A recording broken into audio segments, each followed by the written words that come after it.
오늘 우리에게 주시는 하나님의 말씀은 요한 3서 1장 2절부터 4절까지의 말씀 다 같이 한 목소리로 합독하겠습니다. 시작. 사랑하는 자여, 내 영혼이 잘됨 같이 내가 범사에 잘되고 강건하기를 내가 간구하노라. 형제들이 와서 내게 있는 진리를 증언하되 내가 진리 안에서 행한다 하니 내가 심히 기뻐하노라. 내가 내 자녀들이 진리 안에서 행한다 함을 듣는 것보다 더 기쁜 일이 없도다. 아멘. 살아계신 하나님의 말씀입니다. 아멘. 자리에 앉으시겠습니다. 오늘 말씀은 영혼을 살리는 이들이라고 하는 제목을 가지고서 말씀 전하겠습니다. 영혼을 살리는 이들. 요즘 전 세계적으로 주된 화제가 뭡니까? 코로나 바이러스죠. 중국의 우한에서 발생한 코로나 바이러스. 작년 12월 달에 그 우한시에서 시작이 됐는데 이게 이미 많은 나라로 퍼졌습니다. 그래서 1월 30일자의 그 통계를 보니까 23나라 그리고 한 9,800명, 지금은 뭐 10,000명이 넘겠죠. 그 사람들이 감염이 되고 또 그때 213명, 뭐 이 많은 사람들이 그 바이러스로 인해서 죽었어요. 중국 정부는 전염병 확산을 막기 위해서 우한으로 들어가는 그런 모든 출입을 더 폐쇄했지요. 사람들은 감염 두려움 때문에 뭐 마스크가 동인한 거, 샌안토니오도 마스크 살려고 하니까 그 찾기가 힘들었다라고 하는 이야기를 제가 좀 들었습니다. 뭐 한국 정부 같은 경우에 우한에 있는 교민들을 전세기편으로 이제 데려와서 한 건물에 수용하겠다 이렇게 발표를 하니까 그 소식을 듣고서 그들을 수용하려고 하는 그 건물이 있는 그 지역의 주민들이 깜짝 놀란 거예요. 혹시나 그 사람들이 그곳에 와서 또 바이러스를 퍼뜨릴까 봐 그것 때문에 두려워가지고서 또 피켓 들고 들어오지 못하도록 막 반대하는 그러한 시위를 하기도 했어요. 우한에 있는 의사나 간호사들도 마찬가지입니다. 우한에 있는 간호사들도 혹시나 자기들이 전염병에 걸릴 수 있을지도 모른다라고 하는 두려움 때문에 또 그 지역을 또 떠난 그러한 사람들도 있다고 그렇게 보도가 되더라고요. 그런 혼란 가운데서 사람들로부터 화제의 대상이 되었던 두 사람이 있습니다. 그 한 사람은 우한대학교의 인민병원에 속해 있는 그 간호사로 일하는 샨시아라고 하는 사람이에요. 샨시아. 그녀는 그 원래 아름다운 긴 머리를 가지고 있었거든요. 그런데 그 긴 머리를 잘랐어요. 그것도 단발로 자른 게 아니라 완전히 삭발로 머리를 그냥 빡빡 밀었어요. 그래서 그 왜 그렇게 하느냐 그 이유를 보니까 혹시나 그 머리 때문에 바이러스가 이렇게 다른 사람한테 전달될까 봐 그런 염려도 있고 또 사람들이 병으로 인해서 많이 몰려오는데 이 긴 머리 때문에 사람들을 이 돌보는데 또 시간이 걸리고 방해가 돼서 그 머리를 완전히 삭발을 했다고 그러더라고요. 또 한 사람은 62세의 의사인데 은퇴한 의사입니다. 은퇴한 의사인데 그 의사들이 좀 부족하다라고 하는 그러한 것들을 알고서 그는 스스로 또 연세가 드셨지만 자원해서 진료를 시작을 하셨습니다. 근데 안타까운 것은 그분이 걸리셨어요. 그 바이러스에. 그래서 이제 돌아가셨다고 그래요. 죽어가는 사람을 살리기 위해서 힘쓰는 거 이거 당연하지요. 우리 당연한 일입니다. 그래서 의사들은 사람을 치료하고 또 살리기 위해서 오랫동안 그 힘든 의료 공부를 하게 됩니다. 경찰이나 소방관도 위험에 처해 있는 사람들을 구조하기 위해서 특수한 훈련을 받지요. 아주 어려운 그러한 훈련을 그들이 받습니다. 제약회사들 같은 경우에도 사람들을 좀 고칠 수 있는 약을 개발하기 위해서 거대한 액수를 투자를 하지요. 일반 분들도 그래요. 어떻게 또 주변에 어떤 일이 일어날지 모르기 때문에 인공호흡하는 법도 또 배우기도 하고 심폐소생술도 또 배우기도 하고 그러면서 혹시라도 죽은 사람을 보게 되어지면 구하려고 관심하는 것이 사람들의 모습이죠. 그런데 우리가 다른 사람의 육신을 살리는 것보다 더 관심하고 힘써야 될 것이 있는데 바로 무엇이냐? 영혼을 살리는 일이죠. 영혼을 살리는 일. 저와 여러분은 단순히 육신만을 가지고 존재하는 그러한 사람들이 아니에요. 우리에게는 혼이 있어요. 영이 있어요. 창세기 1장 26절 27절에 보게 되어지면 하나님께서 사람을 만들 때에 짐승하고는 다르게 만드셨지 않습니까? 하나님은 사람을 만드실 때에 육신적인 부분을 만드셨지만 당신의 형상을 따라 또한 영적인 존재로 만드셨음을 이야기해 주고 계세요. 그래서 우리가 영이신 하나님과 영적으로 교통하고 관계 맺을 수 있도록 그렇게 우리를 만들어 주신 줄로 믿습니다. 아멘. 그런데 안타깝게도 많은 사람들이요, 자신의 육신의 만족을 위해서 살다가 결국 하나님과 영적으로는 단절되는 그런 삶을 살아가는 일들이 많다라고 하는 거예요. 하나님을 떠나서는 우리의 영이, 우리가 영적으로 건강하게 살 수 있느냐라고 하면 그럴 수 없습니다. 하나님을 떠나서는, 단절된 삶을 살아서는 영원한 사망, 지옥에 떨어질 수밖에 없는 것이죠. 영생을 얻을 수가 없는 거예요. 그럼에도 불구하고서 사람들의 관심은 육신입니다. 육신의 질병, 육신의 죽음, 이것에 대해서는 아주 심각하게 생각하지만 영적으로 내가 어느 상태에 있는지, 질병에 걸려져 있는지, 죽음 상태에 있는지 이거 쉽게 간과하면서 살아가게 되어지죠. 하나님께서는 이 세대를 보시면서 관심하시는 것이 있는데, 사람들을 영적으로 죽음에서 구원하시는 것, 이것이 하나님의 관심이고요. 저와 여러분들을 부르신 이유도 무엇일까 이렇게 생각해 보게 되면요, 우리의 영혼을 그리스도의 복음을 통해서 구원해 주실 뿐만 아니라 그 복음을 증거함으로 죽어가는 그 영혼들을 살리려고 사실 저와 여러분들을 불러주신 줄로 믿습니다. 아멘. 그래서 오늘 말씀을 통해서요, 실제로 우리가 영혼을 구원하는 그러한 막대한 사명을 하나님께 받았는데 그 일을 어떻게 잘 감당할 수 있을까, 그 말씀을 좀 전하도록 하겠습니다. 우리가 영혼 구원의 사명을 감당하기 위해서는요, 관심이 좀 달라져야 돼요. 사람을 보는, 바로 다른 이들의 영적인 상태를 좀 볼 필요가 있어요. 마가복음 10장 17절에 보게 되어지면 예수님께서 길을 가시는데 한 부자 청년이 달려옵니다. 그러더니 예수님 앞에 무릎을 꿇고서 질문을 해요. 선한 선생이여, 내가 무엇을 행하여야 영생을 얻을 수 있겠습니까? 그 젊은 청년이 기특한 것이 무엇이냐라고 하면요, 그의 관심은 어떻게 하면 영생, 그러니까 어떻게 하면 그 영혼이 영생에 이를 수가 있겠습니까? 그것에 대해서 질문하고 관심했던 거지요. 요즘 이런 것에 대해서 질문하는 사람들이 얼마나 되겠습니까? 그치요? 갑자기 와서 어떻게 영생을 얻을 수 있겠습니까? 이게 참 드문 일일 텐데 이 청년이 그렇게 하고 있는 거예요. 오늘날 사람들은 이 청년과는 다르게 자신의 영혼의 영생에 대한 그런 관심보다는요, 이 땅에서 잠깐 있다가 썩어질 그 육체, 이것을 어떻게 살아갈까, 이것에 얽매여서 살아가는 것이 대부분의 사람의 모습이죠. 우리가 사람을 만날 때에도 어떻습니까? 그 상대방의 그런 영혼의 상태보다는 무엇에 좀 더 관심이 갑니까? 외형적인 모습이죠. 외형적인 모습에 관심이 가고 끌리곤 합니다. 그게 우리의 시각이에요. 한 젊은 남자가 두 여자를 소개받았습니다. 한 여자는 똑똑하고 한 여자는 성격이 좋아요. 그러면 이 남자가 어떤 여자를 만날 것 같아요? 여러분 같으면 누구를 만나고 싶어 하겠습니까? 똑똑한 여자예요? 아니면 마음씨 예쁜 여자예요? 답이 뭔지 아세요? 예쁜 여자랍니다. 예쁜 여자. 사람들은 당신이 가지고 있는, 세상 사람들은 그래요. 저와 여러분들이 가지고 있는 외모나 직업, 성격, 재력, 이것을 보면서 우리가 얼마나 성공적으로 이 세상을 살았는지 그것에 대해서 평가하잖아요. 그렇죠? 그런데 하나님의 보는 시선은 안 그래요. 하나님의 관심은 우리의 외형적에 있는 것이 아니라 우리의 영혼에 있다라고 하는 것을 우리가 깨닫게 되어집니다. 하나님은 우리의 영혼이 구원을 받았고 우리의 영혼이 건강한지 사실 이것에 대해서 관심하고 계시거든요. 디모데전서 2장 4절에 하나님의 관심이 있잖아요. 하나님은 모든 사람이 구원을 받으며 진리를 아는 데에 이르기를 원하시느니라. 아멘. 하나님의 관심은 그거예요. 모든 사람들이 예수 그리스도의 복음의 진리를 깨닫고 구원에 이르기를 원하시는 거지요. 하나님은 사람들이 육신의 풍요를 목적으로 사는 것이 아니라 그 영혼이 죄로부터 구원받아서 그 영혼이 영생에 이르는 영적으로 풍요한 삶을 살아가기를 하나님께서는 관심하고 계세요. 한 영혼에 대한 관심은요, 하나님만의 관심이 되어서는 안 됩니다.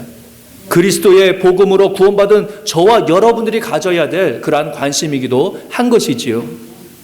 우리가 사람을 바라볼 때에 그 사람의 어떤 외형적인 세상적인 모습을 바라보는 것뿐만 아니라 그 사람의 영적인 상태에 관심하면서 그 영혼이 구원받기를 원하는 하나님의 동일한 그러한 바람, 그 소망을 가져야 되는 것이죠. 하나님의 관심은 모든 사람들이 진리를 알고서 구원에 이르기를 원하십니다. 그런데 세상의 많은 사람들이 그러한 영혼에 관심하는 삶을 살아가기보다는 육신적인 것에 관심하고 세상적인 눈에 보이는 것에 관심하면서 살아가는 그런 경향이 있어요. 그렇죠? 그러다가 영적인 것을 제대로 추구하지 못합니다. 왜 그렇습니까? 하나님의 소원은 그것인데 왜 그렇습니까? 사람들이 하나님의 뜻보다는 누구의 뜻에 더 관심하느냐? 사탄의 뜻이에요. 사탄의 관심은 그래요. 하나님은 모든 사람이 진리 가운데서 구원함을 받기를 원하는 것이 하나님의 소원이고 관심이다라고 하면 사탄은 뭡니까? 사탄은 모든 사람들이 거짓 가운데서 하나님과 멀리 떠나서 그 영혼이 멸망하기를 원하느니라. 이게 사탄의 소원이거든요. 사탄은 사람들이 영적으로 구원받기를, 영적인 것에 관심하고 영적인 건강에 관심하고 하나님과 교제하면서 살아가는 것을 사탄은 원치 않습니다. 그래서 눈에 보이는 그 만족, 이것을 추구하면서 살아가도록 만들면서 영적인 것에는 무감각하게 만들고 영적인 것에는 무관심하게 만드는 거예요. 이게 사탄의 전략이거든요. 제가 한 성도님 댁에 방문을 갔다가 예수님을 믿기 전에 경험했었던 이야기를 들었는데 참 희한했어요. 그분이 예수님을 믿지 않기 전에 한창 술에 빠져서 살았다고 그럽니다. 술에 빠져서 술 마시고 또 집에 들어오셔서 그냥 한참 주무시다가 낮인지 밤인지 뭐 그랬겠지요. 그렇게 해서 막 잠을 자고 막 이랬는데 한 날도 술에 취해서 집에 와서 잠을 자고 있었습니다. 잠을 자고 있었는데 무슨 소리가 들리는 거예요. 누군가 창문을 똑똑 이렇게 두드리는 그런 소리가 들렸어요. 근데 뭐 창문 두드리는 소리는 들리고 신경에 거슬렸지만 그냥 무시하고서 그냥 잤습니다. 귀찮아가지고서. 근데 한참 그렇게 창문 두드리는 소리가 나다가 소리가 멈췄는데 이제 뭔가 느낌이 이상한 거예요. 그래서 눈을 이렇게 떠고 보니까 자기 옆에 한 조그만 아이가 앉아 있더래요. 하얀 그런 도복을 입고서 그 옆에 어린 아이가 앉아 있더래요. 그러더니 그분한테 이야기를 하는데 이런 이야기를 하더래요. 내가 너를 부자로 만들어주고 이름도 날리게 해주고 내가 원하는 것을 다 들어줄게. 이 목소리 아니었겠죠? 내가 너를 부자로 만들어주고 뭐 이러면서 얘기했겠죠? 그렇게 얘기해. 귀신이 제안하는 거예요. 귀신이 제안하는 거예요. 근데 한 가지 조건이 있어. 나를 받아. 나를 받으면 돼. 나를 받으면 돼. 자기를 받으면 원하는 대로 다 해주겠다는 거예요. 귀신을 받으면 그러면 원하는 대로. 근데 이분이 그 아이의 말을 듣고서 어떻게 했는지 아세요? 그냥 내쫓았대요. 그냥 내쫓았대요. 왜냐라고 하면 예수님을 알아서가 아니라 믿음으로 내쫓은 것이 아니라 조그만 녀석이 그냥 조그만 녀석이 와가지고서 이래라 저래라 하니까 기분이 나빠가지고서 그냥 야단쳐서 보냈다는 거예요. 그분이 그 이야기를 하면서요. 하나님께서 자기가 하나님을 알지 못한 그 순간에도 본인을 또 사랑해 주셔서 자신을 또 구원해 주신 것에 대해서 감사를 하더라고요. 우리가 육신적인 외모와 세상적인 풍요를 추구하면서 살아가는 것, 이것은 하나님의 관심이 아니에요.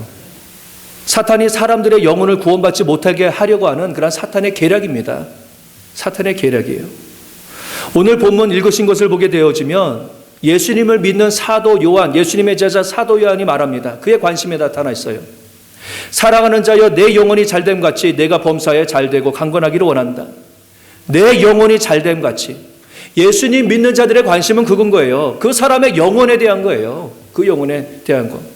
자신을 비롯한 다른 사람들이 예수 그리스도를 믿어서 그 영혼이 구원받는 것, 바로 이것이 믿는 자들의 관심이 되어야 되는 거지요. 그런데 사탄은 그렇게 말하지 않습니다. 사탄은 우리의 영혼이 잘 되는 거 원하지 아니하여 그래서 영혼이 잘됨이 아니라 세상에서 잘되는 것을 관심하고 그 영혼의 잘됨에 대해서는 무지하고 관심하지 못하도록 만들지요. 사탄은 사람들이 이 세상의 물질적인 풍요를 추구하며 사회적으로 높은 그런 위치에 있는 것, 이것을 절대적인 가치로 여기면서 살아가도록 만듭니다. 그리고 이 세상에서 풍요해지고 높아지게 되어지면 이 세상에서 정말 행복하고 만족한 삶을 살아갈 것이다, 이렇게 가르치죠. 그렇게 유혹하지요. 그런데 그것이 진실입니까? 사람들이 부자가 되고 이 세상에서 이름을 날린다라고 할지라도 어떻습니까? 만족함이 없지요. 만족함이 없어요. 재산 두고서 싸우고, 유명하지만 그거 지키기 위해서 또 불안해하고. 왜 그렇습니까? 왜냐라고 하면 사람은 육신적인 존재일 뿐만 아니라 영적인 존재이기 때문에 그래요. 사탄이 말하는 대로 따라가게 되면 육신적인 만족은 어느 정도 얻을 수 있어요. 육신적인 만족은 채울 수 있지만 영적인 만족이 채워지지 않는 거예요. 이게 채워져야지 되는 건데, 그러니까 그 삶이 공허해질 수밖에 없어요. 세상에 아무리 많은 것을 채워도 영적으로 체험받지 못하면 공허한 거죠. 우리 영혼의 만족은 하나님과의 관계 속에서 이루어지는 줄로 믿습니다. 아멘. 우리의 영혼이 잘 된다는 것은요, 죄로 인해 단절되었던 하나님과의 관계가 예수 그리스도를 통해서 다시 이어지게 되고, 이제는 우리가 구원받은 하나님의 자녀로서 하나님 아버지의 말씀대로 순종하면서 내 자신을 죽여나가면서 살아갈 때에 영적인 은혜가 있고 영적인 능력이 있고 영적인 만족이 있게 되는 줄로 믿습니다. 아멘. 영혼이 잘 되어지게 되면 범사가 잘 되어지게 되고, 그러면 진정으로 세상이 줄 수 없는 놀라운 만족과 놀라운 풍요가 주님으로 인하여서 이루어지게 되는 줄로 믿습니다. 아멘. 아멘. 우리는 우리 자신이 영혼이 잘됨을 잘 관심할 뿐만 아니라 영적으로 죽어가는 다른 사람들, 이러한 이들에 대하여서 또 관심하며 그들의 영혼을 구원할 그러한 사명을 가지고서 있는 일이다라는 것을 깨달아야 되죠. 며칠 전에 한국 그 강릉 그 펜션이라고 하지요. 그 가스 폭발 사고가 크게 났습니다. 가스 폭발 사고가 나서 거기 있었던 사람들이 대부분 그 방 안에 있었던 사람이 죽고 뭐 이런 일들이 있었거든요. 그때 한 방송국에서 그 같은 건물에 있다가 대피한 사람을 인터뷰를 했는데, 그 인터뷰를 하는 그 남자분의 목소리를 이렇게 보고 그 내용을 들으니까 아주 괴로워하는 거예요. 괴로워하는 거예요. 왜냐라고 하면 가스 폭발 소리가 나가지고서 겁에 질려가지고서 정신없이 막 대피하는데, 그 사고가 난 그 룸, 그 방실에서 소리가 들리는 거야. 살려주세요, 살려주세요, 살려주세요, 살려주세요. 근데 이 사람이 그 소리를 들었는데 정신이 없으니까 자기도 정신이 없으니까 그냥 정신없이 그냥 나왔대요. 근데 나중에 보니까 그 소리가 들리지도 않고 그것 때문에 너무 마음이 아프고 또 죄책감 때문에 괴로워하면서 그 인터뷰를 하는 것을 봤어요. 근데 이러한 괴로움이 사실 어떻게 보면 저와 여러분들에게도 있어야 되는 그런 부분이 되지요. 육신적인 시각으로 볼 때에 사실 저와 여러분들보다 세상적으로 더 잘나고 대단한 사람들이 이 세상에는 많이 살고 있어요. 그렇죠? 그런데 영적으로 볼 때에 예수 그리스도를 영접하지 아니하여서 죽어가는 영혼이 사실 얼마나 많이 있습니까? 사도 바울은 예수 그리스도를 만난 다음에 그 죽어가는 그런 영혼들에 대한 안타까운 소리를 들었어요. 그리고 그런 영적으로 죽어가는 이들을 바라보면서 영혼 구출 작전에 나서지 않습니까? 그가 가지고 간, 사람들을 영적으로 구원하기 위해서 가지고 간 그것은 무엇이냐? 다른 거 아니에요. 예수 그리스도의 복음이에요. 예수 그리스도의 복음. 사도 바울은 로마서 1장 16절에 내가 복음을 부끄러워하지 아니하노니 이 복음은 모든 믿는 자에게 구원을 주시는 뭐가 돼요? 하나님의 능력이 됨이라. 아멘. 내가 복음을 부끄러워하지 아니하노니 이 복음은 모든 믿는 자에게 주시는 하나님의 능력이 됨이라. 아멘. 이 세상에 어떤 것도 죄로 인한 사망에서 우리를 구원할 이름도 없고 방법도 없습니다. 우리가 가진 돈이나 명예, 자존심, 이 세상에서의 사회적인 성공들, 권력들, 이것이 우리를 구원할 수가 없지요. 도리어 그것들은 우리를 구원하는 것이 아니라 우리로 하여금 죄를 짓게 만들고 하나님과 멀어지게 만드는 사탄의 도구로 사용될 때가 사실 더 많아요. 우리를 구원하시고 또한 죽어가는 영혼을 구원할 유일한 방법은 예수 그리스도의 이름, 예수 그리스도의 복음밖에 없는 줄로 믿습니다. 아멘. 그러기에 예수 그리스도의 십자가의 복음은 부끄러운 것이 아니에요. 내가 다른 이들에게 전할 때에 부끄러운 것이 아니라 도리어 죽은 영혼을 살리는 하나님의 능력이심을 믿고 우리가 마땅히 그 복음을 자랑스럽게 증거하는 삶을 살아야 될 줄로 믿습니다. 아멘. 말씀을 정리합니다. 이 세상에 많은 사람들의 관심이 육신적인 바램, 그 욕구들을 채우는 것에 있어요. 심지어 교회를 다니면서도요, 어떨 때는 세상의 풍요와 즐거움, 이것을 위해서 교회를 다닐 때도 있지요. 왜 그렇습니까? 사탄이 속이는 거예요. 우리의 영적인 것에 관심하지 못하도록 눈에 보이는 것, 이걸로 사람들을 유혹하는 거예요. 하나님의 관심, 영적인 풍요함입니다. 하나님은 모든 사람이 예수님을 믿고 구원을 받아 정말로 영적인 그러한 풍요함, 그 복을 누리기를 원하시는 거지요. 그러기에 예수님을 믿는 이들의 관심은 내 영혼이 잘 되어야 되고요. 나아가서는 다른 이들도 예수님을 믿고 구원받아 그 영혼이 잘 되어지는 일에 주님과 동일한 관심을 가져야 될 줄로 믿습니다. 아멘. 이 일을 위해서 하나님은 우리에게 그리스도의 복음을 주셨어요. 한 영혼을 구원하는 일이 얼마나 대단한 일입니까? 한 영혼을 구하는 일이 얼마나 대단한 일이에요. 그런데 하나님께서는 정말 쉬운 방법을 주셨어요. 뭐 몇 년간 막 열심히 훈련을 받아서 그 영혼을 구하는 그런 방법을 주신 것이 아니죠. 어떠한 자격증을 따야지만 그 영혼을 구원할 수 있다, 뭐 이러한 방법을 주신 것이 아니죠. 한 가지, 바로 예수 그리스도를 믿고 예수 그리스도의 그 복음, 바로 예수님만이 우리의 구원자다라고 하는 그것을 다른 이들에게 전하는, 바로 그 일을 통해서 그 영혼을 구원하는 놀라운 그러한 방법을 우리에게 주셨던 것이죠. 그리고 우리는 그 한 영혼을 구원하시고자 하시는 그 하나님의 구원의 역사를 전도의 삶, 복음을 전하는 그런 삶을 통해서 같이 동참하게 되는 줄로 믿습니다. 아멘. 올 한 해 우리에게 맡겨주신 죽어가는 영혼들을 우리가 마음에 품을 수 있었으면 좋겠습니다. 그리스도의 복음을 증거함으로 또 올 한 해 또 많은 영혼들을 관심하고 또 살리는 사명 잘 감당할 수 있는 저와 또 여러분, 또 우리 교회가 될 수 있기를 주님의 이름으로 간절히 축원합니다. 아멘.